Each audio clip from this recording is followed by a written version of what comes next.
If I told you to stick your finger in a light socket, would you? You wouldn't, because you know there's something in there, you just can't see it. And that is a metaphor for our life. We live life according to our five senses. What we see, taste, touch, hear, everything we do, even the most important decisions we make in life, are governed by our five senses. There are hidden forces governing your life. For example, imagine you are a steak eater and you want to go to your favorite restaurant. So you call your friend up. Your friend also loves this place, loves the steak too. You're thinking about it on the way, and you're both excited because you haven't had steak in a while, you haven't seen each other in a while, and your brain in the background is already going to work.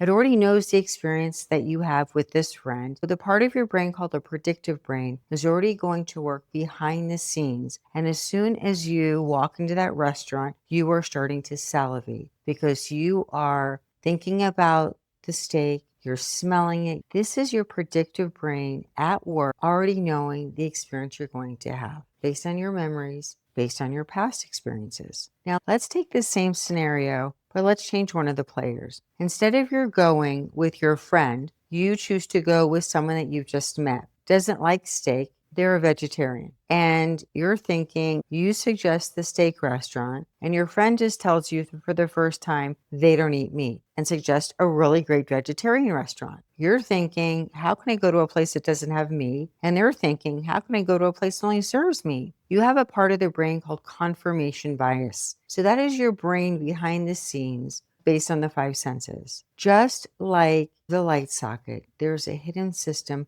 behind the scenes is governing your reality. You're not even aware of it. There's a material world and a non-physical world. Kabbalah calls the material world the 1% reality. The non-physical world, the world that you can't see, Kabbalah calls that the 99% reality. Kabbalah also refers to it as the endless. It is the light source of the Creator, an endless force of energy that we can tap into. It is governing our life. An atom, according to science, is mostly made up of space. And if atoms make up molecules and molecules make up walls, technically we should be able to walk through walls. So if the 99% is really governing our lives, it would make sense to tap into it. Perhaps you already are. There's prayers, there's meditation. If you're taking time out of your day to tap into this non-physical reality, this 99% world, that's great. The question is your world, is your reality looking the way that you want it to? Because just tapping in doesn't mean everything's the way that you want it to. One of the many ways you can know if you're tapping in is, are you really doing the work you need to be receiving the things that you are? It's like you are on the river